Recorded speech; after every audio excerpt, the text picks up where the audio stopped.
Welcome to NTD Evening News. Our top story tonight, a New York judge throws out Rudy Giuliani's bankruptcy case. The decision means creditors can now take measures to seize the former mayor's assets, while the judge dismissed the case. The Republican National Convention heads for Milwaukee on Monday. Arlene Richards brings us the highlights of what to expect and an update on former President Trump's legal challenges. President Biden pressing ahead with his campaign as he travels the battleground state of Michigan. Highlights from his Thursday press conference and the latest in his outreach with Democrats. Iris Tao at the White House. Ukraine wants to use American weapons to strike deeper into Russia, a move that Washington and Moscow say could have serious consequences. Arian Pastar has what they're saying. Lawmakers offered their reactions after meeting with world leaders on the sidelines of the NATO summit. Descriptions of the conference ranging from spectacular to disappointing. Luis Martinez in D.C. Israeli forces raid a United Nations compound in Gaza City. What did they find? Meanwhile, Hamas releases more videos claiming to show attacks on Israeli troops. Jason Perry has a Middle East update.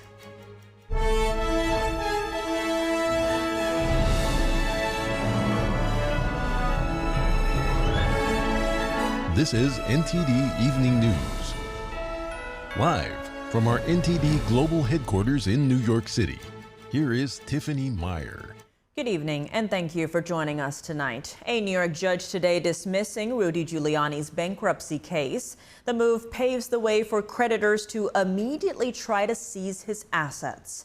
Giuliani sought bankruptcy protection after a jury awarded $148 million to two Georgia election workers who sued Giuliani for defamation. The judge cited the mayor's lack of, quote, financial transparency as a reason for tossing the bankruptcy case. Giuliani says he is now worth about $10 million, and nearly all of that wealth comes from the value of two apartments he owns in New York City and Palm Beach, Florida. The lawyers for the two election workers say they plan to seek liens on those properties in the coming days. Giuliani's attorneys say he plans to appeal the verdict in the defamation case. We're just days away from the Republican National Convention. The four-day event will kick off on Monday in Milwaukee, Wisconsin, a key swing state in this year's presidential election.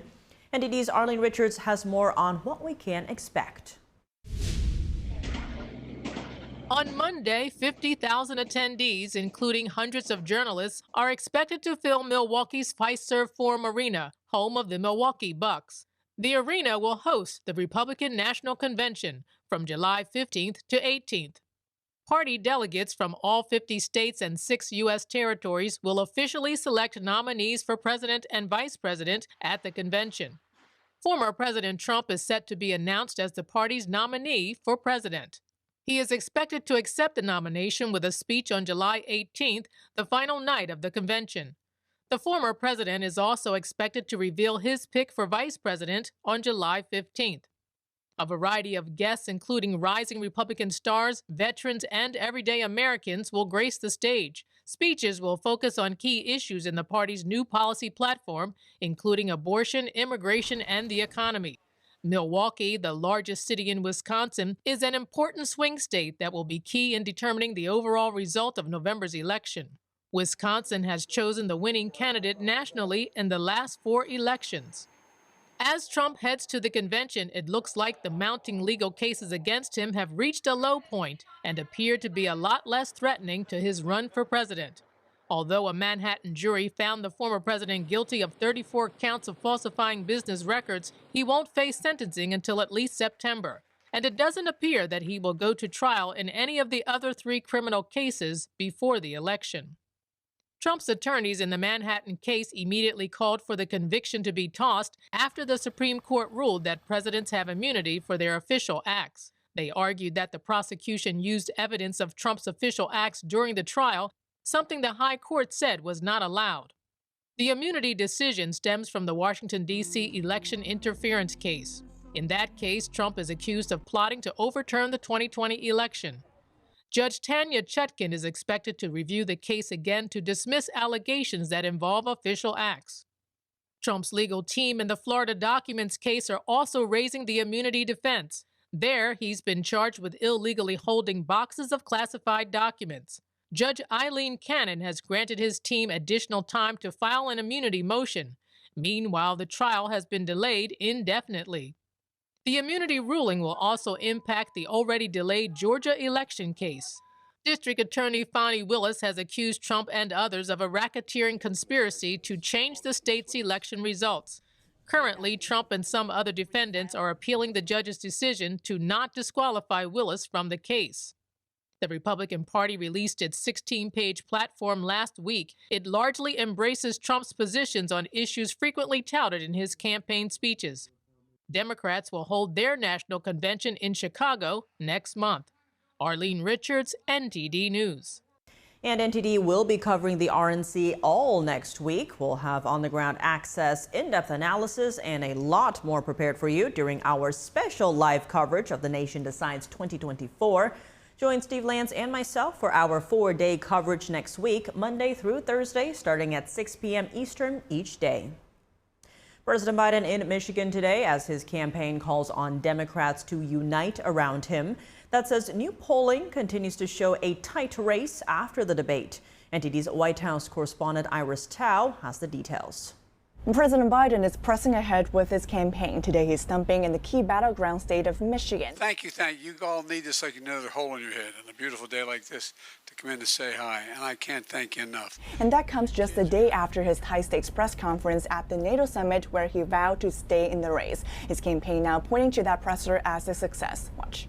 So there's a long way to go in this campaign. I'm just going to keep moving. The president, as he did last night during the NATO press conference, was not only leading on the world stage, but was demonstrating that he is the best person to continue to lead this country right now. We had nearly 40,000 donations during the president's press conference. In particular, the campaign highlights Biden's experience with foreign policy. Biden on Friday announced that Israel and Hamas have now agreed to a framework for a ceasefire. And last night during the presser, Biden also warned China against helping Russia. Watch. You have to make clear China has to understand that if they are supplying Russia with information and capacity, along with working with North Korea and others to help Russia in armament, that they're not going to benefit economically. Meanwhile, the president's presser is receiving mixed reviews from Democrats. House Minority Leader Hakeem Jeffries on Friday said he met with President Biden on Thursday night and expressed Democrats' quote, perspectives and conclusions about the path forward. Jeffries did not specify what those conclusions were. But Biden's campaign on Friday pointing to latest polling showing a tight race between Biden and Trump, saying things did not change much after the debate. And next week during the Republican National Convention, Biden speaking in Texas and Nevada as counter-programming. Reporting from the White House, Iris Tao, NTD News. Ukraine now wants to use American weapons to strike deeper into Russia, a move the Kremlin sees as a dangerous escalation of tensions. That's as Defense Secretary Lloyd Austin speaks to his Russian counterpart for the second time in just over 2 weeks. NTD's international correspondent Ariane Pazdar has the war update. Ukrainian President Volodymyr Zelensky wants to use American weapons to strike targets deep inside Russia. He repeatedly asked for permission to do so during this week's NATO summit. But for now, the US only allows Ukraine to strike targets near the conflict zone, not too far inland. The Pentagon on Friday suggested that allowing Ukraine to attack targets deep inside Russia could have serious consequences. Of course, we are always mindful of escalation, and that's something that is the reason why we have the policy the way it is. The Kremlin seems to agree, also suggesting that allowing Ukraine to attack Russia could seriously affect the region. The issue is highly provocative. Increasing this firing range, this is pure provocation, a new, very dangerous escalation of tension. And similar to the Pentagon, President Biden on Thursday also said that for now, the U.S. won't change the policy. And we're making a day-to-day basis on what they should and shouldn't go, how far they should go in. That's a logical thing to do. On a positive note, communication between the U.S. and Russia seems to be improving. Defense Secretary Lloyd Austin on Friday spoke to his Russian counterpart for a second time in just over 2 weeks. During the call, the secretary emphasized the importance of maintaining lines of communication. This call was initiated by the Russian Minister of Defense. In terms of future calls, of course, nothing to announce. This development comes after the Kremlin repeatedly said that the relation between the US and Russia was at the lowest point since the Cold War. And lastly, Zelensky addressed the National Governors Association in Utah on Friday. We do not ask the United States and other partners to fight for us. We do not ask for your boots on the ground. He added that the only thing Ukraine needs is sufficient support in the form of weapons. Arian Pastar, NTD News. Both the House and Senate are in recess today after a busy legislative week, which also saw lawmakers make the best of the NATO summit.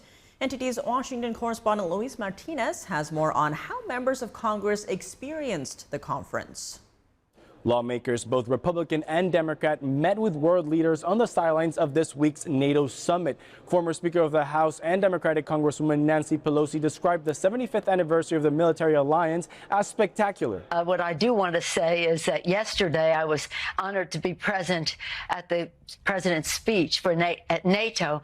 He was absolutely spectacular. Democratic Congressman Jonathan Jackson from Illinois was disappointed that this year's NATO annual summit did not include more countries and saw it as a missed opportunity to expand the alliance. You also saw 1/8 of the world represented between, if you will, Russia, Europe, the United States, Canada, and NATO. That's a minority meeting of the world's population. And by keeping this rhetoric and distance with Mr. Putin, President Putin, at this time, you're expanding his reach into Iran. You're expanding his reach into friendships with North Korea. While Republican Congresswoman Marjorie Taylor Greene was disappointed that this year's summit, according to her, did nothing to move Ukraine closer to peace. Is all about Ukraine. It's about making it inevitable. That's the language the White House is using. Making it inevitable that Ukraine joins NATO. It's like, why aren't they talking about a path to peace? They don't want that.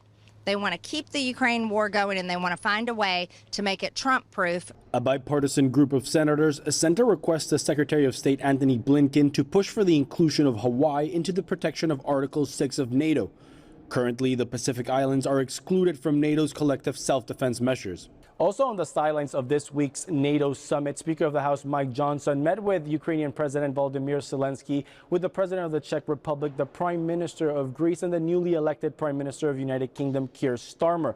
Also, a group of bipartisan senators led by Chuck Schumer and Mitch McConnell met with German Chancellor Olaf Scholz. Reporting from Washington, D.C., Luis Eduardo Martinez, NTD News.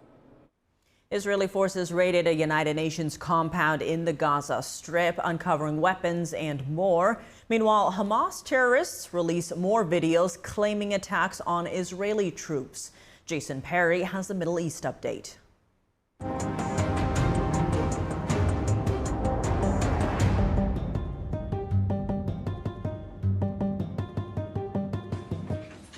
On Friday, the Israel Defense Forces reported the findings of their recent operations at a former United Nations compound in Gaza City. The compound was previously run by the United Nations Relief and Works Agency, or UNRWA. Over the past day, we found a sensitive site of the Hamas organization inside an Unrwa building. You can see here arms, thermobaric weapons, explosive devices, grenades, drones, suicide drones, a suicide aircraft, military vests, and more. The Israel Defense Forces, or the IDF, also reported finding an underground workshop for making explosives near the compound. And after a week-long operation in Gaza City, the IDF left the area, leaving behind dozens of dead bodies and destroyed homes, according to residents. This man shared his experience. My two sons with their wives and children were taken out and interrogated for 1 or 2 hours. They took my sons and returned the wives and told them to stay there safely. In the middle of the night, my sons returned and said, "Come out." Meanwhile, in Israel, another class of military officers graduated on Thursday. Israel's defense minister, Yoav Gallant, addressed the recent report that showed Israel failed to protect civilians against the terrorist attack on October 7th. The state inquiry must be objective. It needs to investigate all of us, those who make decisions and those who carry them out. It must investigate me, the defense minister. It must investigate the prime minister. It must investigate the military chief as well as the head of security services. The Israeli report on October 7th indicates that it took more than 15 hours for Israeli forces to begin restoring operational control of a certain Israeli community. And in the meantime, Hamas continues to release videos claiming to show attacks on Israeli troops. In this video released on Thursday, this man was seen placing an explosive device under a tank, then running for his life. And off the coast of the Gaza Strip, the Pentagon announced that the floating humanitarian pier, which has been hampered by bad weather, will be shut down soon. The announcement comes after the U.S. military attempted to re-anchor the floating pier, but was unsuccessful. Jason Perry, NTD News. We have some breaking news. Actor Alec Baldwin's manslaughter trial has been dismissed. Baldwin was accused in the shooting death of cinematographer Helena Hutchins on the set of the film Rust in 2021. The judge dismissed the case after finding that the prosecution failed to disclose evidence about the ammunition. Baldwin faced 18 months in prison if convicted. The remnants of Hurricane Beryl have dumped heavy rain on Vermont, killing at least 2 people. The storm put the state through even more trauma as it continues to recover from catastrophic floods that hit a year ago to the day. NTD's Andrew Thomas has more on residents' reactions. The remnants of Hurricane Beryl dumped heavy rain on Vermont, washing away apartments, knocking out bridges, and cutting off towns. Stunned residents emerged Thursday to assess the damage. There's mud everywhere now, and I haven't been inside. I don't know what's going on. This is, in my impression, catastrophic. I've just never seen anything like this. I was up most of last night trying to mitigate damage, and then all hell broke loose, and there wasn't really much that could be done. So yeah, I'm pretty exhausted, but I'm fortunate because it only went in the basement and didn't get the first floor. Shelters opened in several communities. 2 people have been confirmed dead so far. More than 100 people were rescued during the rainfall, which started Wednesday and continued into Thursday. The water started rising right around midnight, 12:30, I think, at a decent level, getting right up to the bridges, and then around 1:30 or whatever, it just sort of exploded over the bridges and overtook this entire area. Even though Vermont is not a coastal state, it has been exposed to tropical weather. Tropical Storm Irene dumped 11 inches of rain on parts of Vermont in 24 hours in 2011. That storm killed 6 in the state. Andrew Thomas, NTD News. In Texas, Houston's largest utility company says about 500,000 homes and businesses in the area will still be without electricity next week. Lieutenant Governor Dan Patrick pushed the company to work faster. Residents have been without power for days and have been forced to seek air conditioning in community cooling centers. Many have had to get meals from food and water distribution points. CenterPoint Energy said power has been restored to more than 1.4 million homes and businesses so far. And the heat wave that has gripped much of the western states isn't going away just yet. It's forecast to move eastward into the Midwest and the East Coast. The National Weather Service says extremely dangerous heat in the western U.S. will stretch into the weekend. Triple-digit temperatures will continue in California, Arizona, and Nevada. In Las Vegas, the daily high has not dropped below 115 degrees in the past week. By early next week, the heat wave will move into the eastern U.S. New York could see triple-digit temperatures, and the daily high could hit 110 degrees in Philadelphia. In Texas, just under 1 million customers are still without power, as a heat advisory is in effect until at least tonight. Almost all of AT&T's customers have had their text and call records stolen. And to be clear, the content of the texts and calls have not been.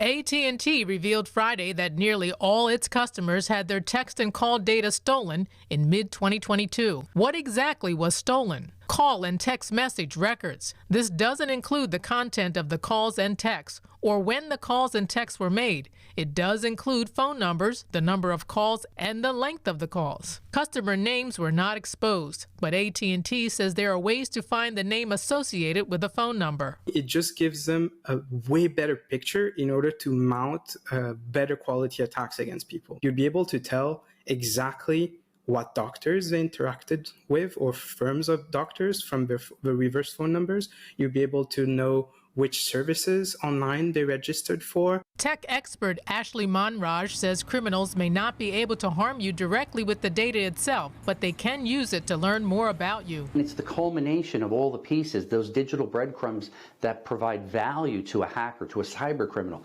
They can use that against you. Cybersecurity expert Scott Schober says all of our data has value. Correlating phone data with social media account data builds a fuller picture of you. Criminals can then use this information for phishing campaigns, ransomware attacks, and doxing. They build up this beautiful digital profile about you, your whereabouts, your habits, and they use that against you to take your money, to take your identity, to take your credit, you name it. AT&T said in a statement that it has secured the access point where the hackers got in. The company says it doesn't believe the data is publicly available. Authorities have reportedly arrested one suspect. AT&T also says it constantly evaluates its security to address evolving cyber threats. I don't think AT&T is likely to suffer too much from this breach at all. The data that was compromised is more just who their customers are, which I don't think most people are that concerned about. So I think they'll weather this storm. They'll have a bad press cycle for a few days, and then they'll move forward. Evan Neerman is the CEO of Red Banyan, a crisis communications firm.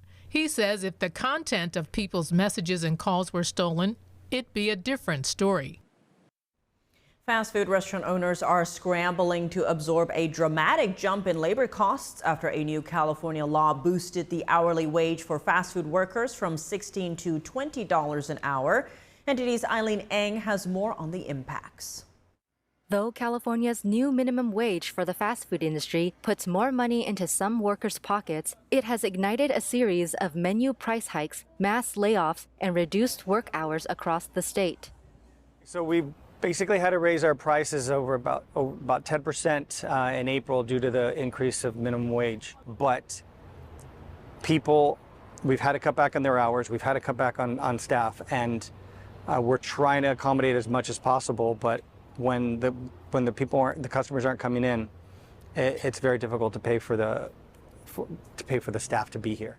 Governor Gavin Newsom signed Assembly Bill 1228 into law in 2023, and it took effect April 1st. The minimum wage for fast food establishments with at least 60 locations nationwide was raised to $20 per hour. Newsom said the hike was necessary to give the state's more than 500,000 fast food workers a living wage. Long-term impacts from the wage hike remain to be seen, but immediate actions were taken by some establishments as they sought to keep their doors open. We do care for our employees. We know that they are the core and the foundation of our company. And when it comes to having to pay them more, I don't mind that, but we have to understand that it has to come from somewhere. And right now the consumer's saying that they can't afford it. And if they can't afford it, then are we going to be staying in business? The prospect of higher labor costs resulted in thousands of layoffs across the state. Pizza Hut and others announced late last year all delivery drivers in California would lose their jobs before the wage hike took effect. The Labor Department reported last week that the job market remains strong. Despite somewhat comforting data, some workers are taking on a side hustle to make ends meet. NTD's Andrew Thomas spoke with Bankrate, which found that more than a third of Americans have a second gig. Americans are turning their hobby, passion, or second skill into a side hustle. Bankrate reports that 36% of people surveyed said they have another job to supplement their income. Back in 2017, only 19% of Americans were side hustling. Now it's about double that. That says a lot about the state of the economy. People are feeling that one job is not enough anymore. What Americans are spending their side hustle income on has changed slightly since last year. The most common use for this side hustle money is spending money. Discretionary expenses are number one. That's actually a flip from last year when it was day-to-day expenses. Day-to-day expenses are a very close second this year. Bankrate found that only 31% of side hustlers save some of what they make. Only a fifth of respondents used the extra income to pay off debt. Rossman expresses a bit of concern at this data. I admire the extra work people are putting in. I would like to see more people getting ahead, though, in the form of more savings, more investing, more debt payoff, especially something like credit card debt, which has a very high average interest rate of about 21%. Most people are side hustling to pay the bills. What are the pros and what are the cons of having a side hustle these days? The pros are definitely coming up with extra money. I mean, this is meaningful. If you take that $900 a month or so on average that people are earning, that ends up being more than 10 grand over the course of the year. So that's definitely a meaningful chunk of change. While a side hustle, by definition, is not enough to live on, Rossman sees value in it. I used to want to be a sports announcer, and I ended up doing a side hustle for a while, writing part-time for a fantasy sports website. And it was fun. I mean, I made some extra money, but I did it mostly because I liked it. And I thought that if I ever wanted to go full-time into sports, this was a way to build some experience and meet some people. More than half of side hustlers Bankrate surveyed have been moonlighting for 2 years or less. That includes 24% of respondents that have been working a second gig for less than 1 year. Getting back to the cons, Rossman recommends not losing sight of the bigger picture. Overall, there's a lot to like about side hustles. You just need to be mindful about the inputs as far as time, energy, materials, gas. I mean, some of these are very time and labor and materials intensive, and others are not. The good news? Side hustlers are making more than they did last year. Bankrate found that the average side hustler made around an extra $890 per month, up from $810 in 2023. Andrew Thomas, NTD News. In the Pacific Ocean, 2 island nations are strengthening their ties with communist China. These Pacific islands played a crucial role during World War II, and now their latest moves could shift the dynamic in case of an all-out war in the region. Joining us now to discuss the latest developments in the Pacific is Casey Fleming, CEO of Black Ops Partners Corporation. Casey, thanks so much for joining us. Great to see you again. Now to begin, thank you for having me. 2 Pacific Island nations, the Solomon Islands and Vanuatu, are strengthening their ties with China. Why is the U.S. and its allies worried about this? Because the CCP, China, is positioning themselves to have bases around the Pacific. So it's very concerning. It's really what happened in World War II that gave the Japanese an advantage. So when you look at the strategy of the CCP and then Russia, Iran, North Korea, and so on, where the world is headed today in this alliance for communism and to change the world order, it's very concerning. So it means that we have to match it and pump up our bases as well in the Pacific. And the Solomon Islands are about 1,000 miles from Australia, a key U.S. ally in the region. Now, the island nation made headlines 2 years ago after a secret deal with Beijing was revealed, raising alarm bells in the West that Beijing could use it as a military base. How serious of a threat would that be? An extremely serious threat. Having military bases strategically placed throughout the world or throughout the region where you're expanding war efforts, suggesting that, say, Taiwan goes to the next level and it starts to spread through the Pacific. Having the Solomon Islands or Vanuatu or other ones in Africa, South America, and so on, if you're looking at the future of a kinetic world war, those are strategic bases, and they are very difficult to unseat when you have a wartime effort. Expanding on that, these Pacific Islands played a crucial role during World War II. How would this change the dynamic in case of an all-out war in the region now? It would give much more of a deep-seated presence with supplies, ammunition, troops, and so on, anchoring the CCP in strategic areas throughout the Pacific. And like I said, it's easily spread throughout the rest of the world, which the CCP has been doing with other continents as well. Now, when it comes to the battle for the Pacific, the U.S. did make strides in the island nation of Palau, which is under the U.S. Compacts of Free Association, or COFA, with the U.S. Marine Corps recently rebuilding a Japanese airfield on one of the islands there. How do you read this move? Are we inching closer to war, or is this to increase deterrence against a war? It's increasing deterrence against war. The United States will not declare war on someone if we have not had war declared on us.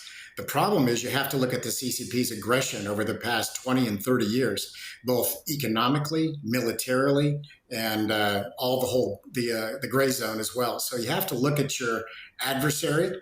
They call us their enemy, so apparently we're their enemy. You have to look what they're doing. So yes, we have to do measured responses to continue to act in an effort of deterrence. On that note, Casey, closer to home, the Biden administration is taking steps to close a trade loophole, announcing tariffs on Chinese metal coming in through Mexico, those used to enter duty-free. Now, how big of a blow will this be to China? Not much of a big blow. It's really kind of the messaging that's being sent.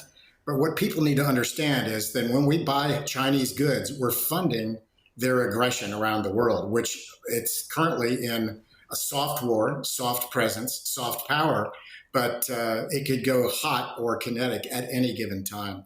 So that's really the key here. So the strategy from the Chinese Communist Party is to flood our markets with defective aluminum, defective steel, which we input into our aircraft, our vehicles, our military aircraft, and so on. But it's, at the same time, they're taking revenue out of the U.S. economy to strengthen the CCP communist economy. And so those things need to be understood on the grand scale. President Biden also recently announced 100% tariffs on Chinese electric vehicles, but that doesn't include the ones made in Mexico by Chinese brands. Now, when it comes to the Chinese regime taking advantage of loopholes, whether that's in trade, education, or IP theft, what steps must the U.S. take to counter and stop this? We have to stay 3 steps ahead of the CCP and what they're doing. This is called gray zone tactics.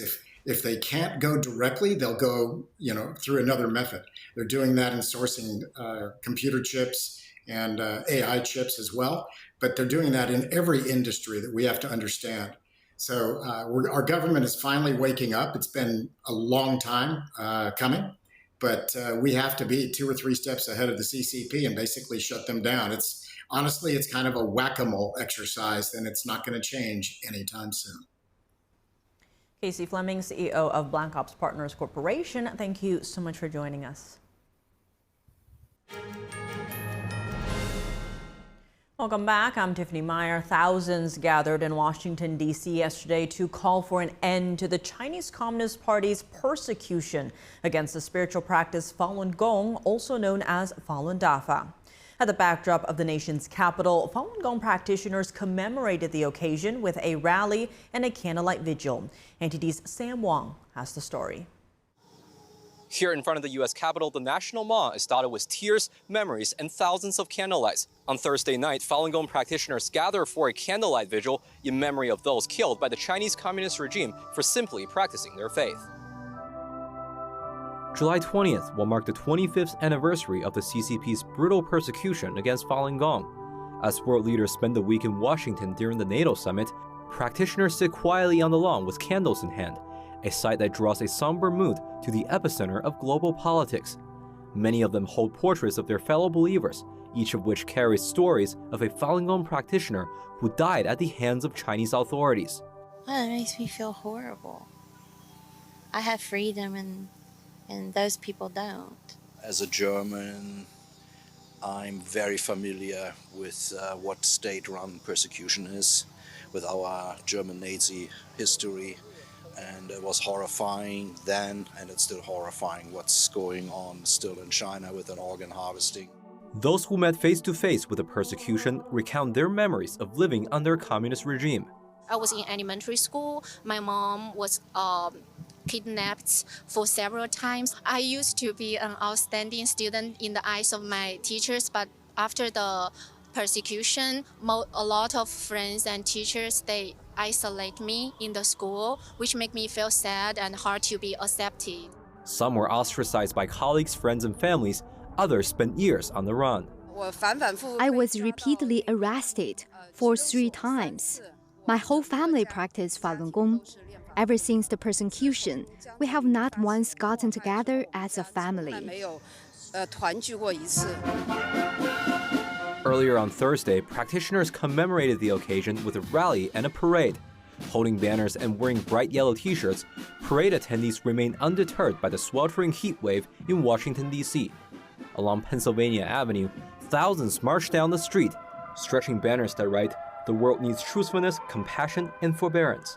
It's incredible that the Falun Gong community has been here in Washington, D.C. for 25 years, standing up for their rights, trying to advocate, and that they have many, many friends here in the U.S. Falun Gong, also known as Falun Dafa, is a traditional Chinese spiritual practice based on the core teachings of truthfulness, compassion, and forbearance. Since its public introduction in 1992, Falun Gong's popularity surged, with an estimated 70 to 100 million people practicing in China. But on July 20, 1999, practitioners found themselves the target of a nationwide persecution campaign. The CCP mobilized its entire state apparatus to target the millions of people who they saw as a threat to its authoritarian control. Look back 25 years ago when the horrific persecution of the Falun Gong started. That is really what revealed the nature of the regime. Falun Gong has been the canary in the coal mine. How they've been persecuted is a signal of future persecution. Millions of Falun Gong practitioners in China have been detained, tortured, and even killed for practicing their faith. State Department reports suggest an untold number of them were murdered on demand to supply the regime's organ transplant market. It is the most egregious and disgusting violation of a human and their dignity and their values to commit this systematic organ harvesting that is well documented. The Congress has agreed and recognized in a bipartisan way that this is happening and that we stand against it. Despite the CCP's efforts to stifle the spiritual discipline, Falun Gong is now flourishing globally, with people from all walks of life practicing it in over 100 countries. Reporting from Washington, D.C., Sam Wang, NTD News. And now for your sports news, we're joined by NTD's Dave Martin. Dave, a lot to discuss today, but let's start at Wimbledon, where defending champion Carlos Alcaraz and Novak Djokovic each won today to set up a rematch of last year's final. What is the biggest storyline here? Djokovic getting his 25th major title or Alcaraz getting his 4th at age 21? You know, I'll grant those are both actually kind of underrated storylines. Now, Djokovic, you know, he's already first with 24 major titles won. A 25th really only cements his case even more as the greatest of all time. That story has obviously been around for a while, but also at age 37, he would become the second oldest player to ever win a major, trailing only Ken Rosewall, who was just 2 days older than what Djokovic will be Sunday when he won the 1972 Australian Open. Meanwhile, Alcaraz, he's just 21. This would already be his 4th major title. Now, for context, Djokovic was 24 when he won his 4th. Now, granted, Djokovic's career arc, it's unusual. I mean, half of his 24 major titles came after age 30. That's very unusual. In any case, I'm really interested to see if Djokovic can turn back the clock, kind of get revenge for losing last year's final to Alcaraz. We'll have to see. Moving to WNBA news, rookie Angel Reese recorded her 15th straight double-double yesterday in a loss to New York.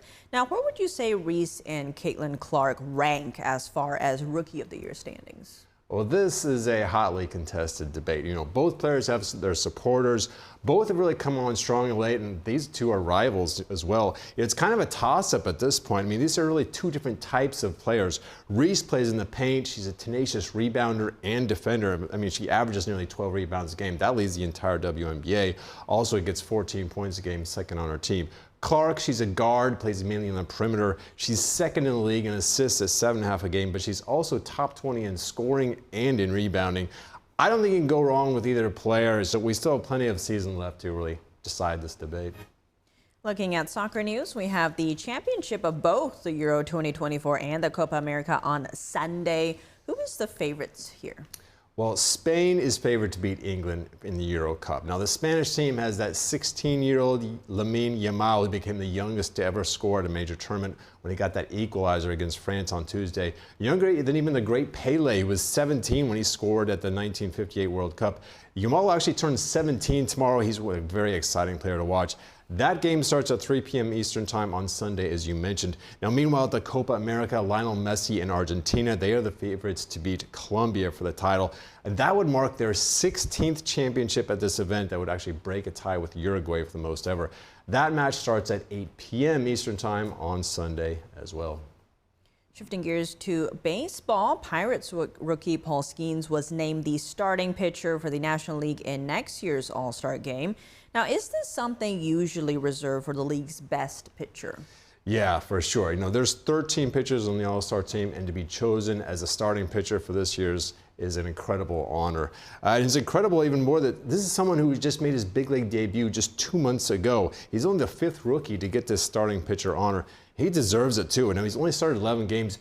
2 of those he's left without allowing a single hit. He doesn't even have enough innings yet to qualify for the ERA title, but if he did, he's also leading the majors. That's 1.90. And his 12 strikeouts per 9 innings would be second. I mean, in short, he has been very impressive. This is about as good as a start to a career as we've ever seen. Well, Dave, as always, thanks for joining us. Well, thanks for having me, Tiff. And that's all for today's news. For around-the-clock coverage, visit us at ntd.com or download our NTD app. Thanks for tuning in. I'm Tiffany Meyer. Good night.